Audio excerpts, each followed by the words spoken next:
নমস্কার সবাইকে। আজকে আমি রান্না করব ডুমুর। ডুমুরটা আমি কেটে সেদ্ধ করে নিয়েছি। আলু আর ডুমুর আমি রান্না করব চিংড়ি মাছ দিয়ে। আপনারা দেখতে থাকেন আমি কিভাবে রান্না করি ডুমুরটা। আমি নিয়েছি ডুমুর রান্না করার জন্য পেঁয়াজ নিয়েছি, আদা রসুন নিয়েছি, আর জিরে আর লঙ্কা নিয়ে বেটে নিয়েছি। এবার কড়াইটা উনুনের পরে দিয়ে উনুন গরম হয়ে গেছে। এবার তেল দিলাম কড়াইয়ে, তেলটাও গরম হয়ে গেছে। এবার আলুগুলো দিয়ে দিলাম, দিয়ে ভালো করে আলুগুলো ভেজে নেবো। তার নেওয়ার আগে লবণ আর হলুদ দেবো, দিয়ে ভেজে নেবো ভালো করে। তারপরে ভালো করে লাল লাল হয়ে গেলে আমি এবার নামিয়ে নেবো। আস্তে আস্তে নামিয়ে নিচ্ছি, দেখেন। তারপরে আমি এবার চিংড়ি মাছগুলো দিয়ে দিলাম। চিংড়ি মাছেও লবণ হলুদ দেবো, দিয়ে ভালো করে ভেজে নেবো। ভেজে নিয়ে চিংড়ি মাছকে ভালো করে ভেজে নেবো। দেখুন লবণ আর হলুদ দিয়ে ভাজছি।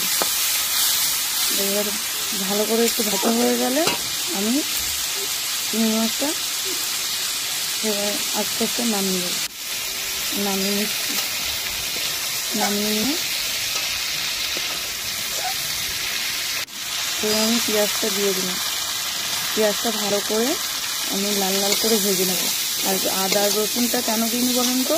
ওটা দিলে আর পেঁয়াজটা ভালো হবে না, ওই জন্য পেঁয়াজটা আগে সবসময় আমি আগে ভেজে নিই, তারপরে রসুন আর আদাটা দিই, দিলে ভালো হয়। এবার দিয়ে দিলাম রসুন আর আদা, ওটা লাল লাল করে ভালো করে ভেজে নেব।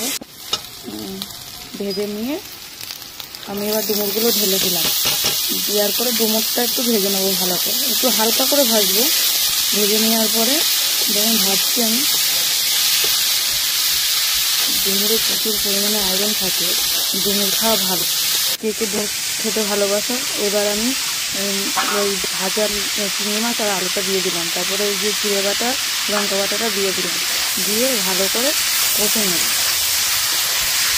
ভালো করে কষতে হবে, না কষতে কিন্তু ভালো লাগবে না। দিদি বডি বিল্ডাররা যে ড্রাই ফ্রুটটা খায় সেটা হলো এই আঞ্জির মানে যে এই ডুমুর খাওয়া শরীরের পক্ষে খুব ভালো।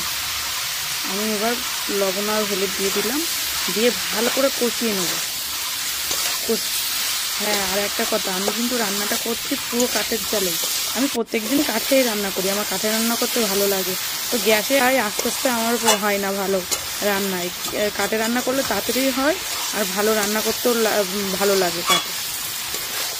এটাই ডুমুরটা কষা কষা হয়ে গেছে। এবার জল ঢেলে দিচ্ছি ডুমুরে। এবার জল ঢেলে দিয়ে এই যে এবার ফুটবে, ঢেকে দেবো আমি। দেখেন কি সুন্দর কাঠের জলে ফুটছে। গ্যাস হলো কখনো এরম। আমি ডুমুরটা নামিয়ে নিয়েছিলাম। এবার ফোড়ন দিচ্ছি লঙ্কা আর জিরে। ফোড়নটা দিয়ে ভালো করে ভেজে নিলাম ফোড়নটা। এবার ঢেলে দেবো। ঢেলে দেওয়ার পরে একটুখানি সামান্য ফোটাবো।